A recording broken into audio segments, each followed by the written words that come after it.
करी आज आधुआ गाँव में माँ हेंगुआ पूजा मते निमंत्रण करते मुझे जाई पहुँचली पाखापाखि समय गोटे ही से धर्मशाला विधायक समर्थक माने जो माने आगुरी भी आपन देखि टीवी रे विशेषकर जो माने आधुआ गाँव गुंडा माने जो माने खणी चलाउछंती मनोज सामल एवं रतिकांत जेना 2 दिन है प्लान करते मुझे पाखापाखि अध घंटे रही बुझिया पाइली जे मुझे पहुँचली से गुंडा को लगे मत मारे चेष्टा करुले जीवन में मारिया को चेष्टा करते ठेंगा बाड़ी धरी भुजाली नहीं आईते खंडा नहीं आसी समस्त भिजुआल सेगुड़िकर अच्छी आ सबुठु बड़ कथा है ए विषय रे मुझे से बाहरी भुवनेश्वर ए विषय में खबर पाइली मु आम जाजपुर एसपी को भी खबर जनई कि मु जगह को जाऊँगी मु शुणुची एभली किसी घटना घटिया को जाऊँगी भी जनई घटना जहाँ भी घटी पुलिस सामना रे घटी पुलिस उपस्थित रही परे मु जा भिजुआल देखिली जे सेठी से ठेंगा बाड़ी को आदाय भी पुलिस करिसेंती भुजाली की भी लोकंठू पुलिस छड़ेइचंती ये समस्त घटना पुलिस नॉलेज रे पुलिस सामना रही तेणु निश्चिंत भावे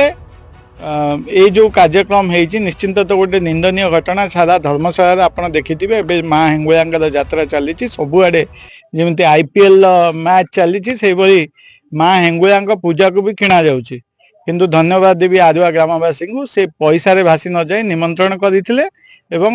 मु निमंत्रण रक्षा करी गला बेले घटना घटी एवं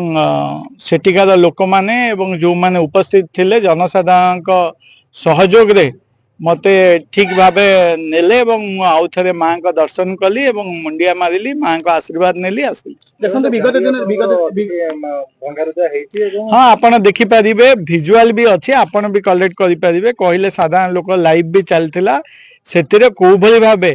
गंडगोल करिसेंती को भली भाबे गाड़ी को पिटिचंती लोक को पिटिचंती भुजाली सबु भिजुआल आपन पाई पारिबे लोकंगठू पाई पारिबे एवं मु जति देखी जानी गणमाध्यम सोशल मीडिया रे बहु लोक भी लाइव करुले आपण जो चाहिए कलेक्ट करेंगे ये घटनाटी समस्त आखि आगे स्पष्ट दिवालोक घटी निश्चित भाव ए पुलिस प्रशासन को दायी करी जदि सब बेले सी सठिक समय सठिक एक्शन नियंते एमाने एते साहस करते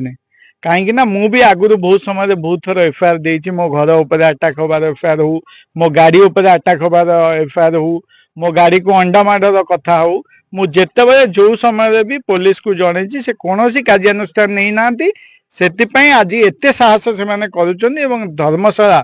शांत धर्मशाला आज अशांत हो पड़ी एटा खाली मु कहूनी धर्मशाला प्रत्येक कोण अनुकोण जोठी की जीवे सेठी साधारण लोक एबे कहवा आरंभ कले।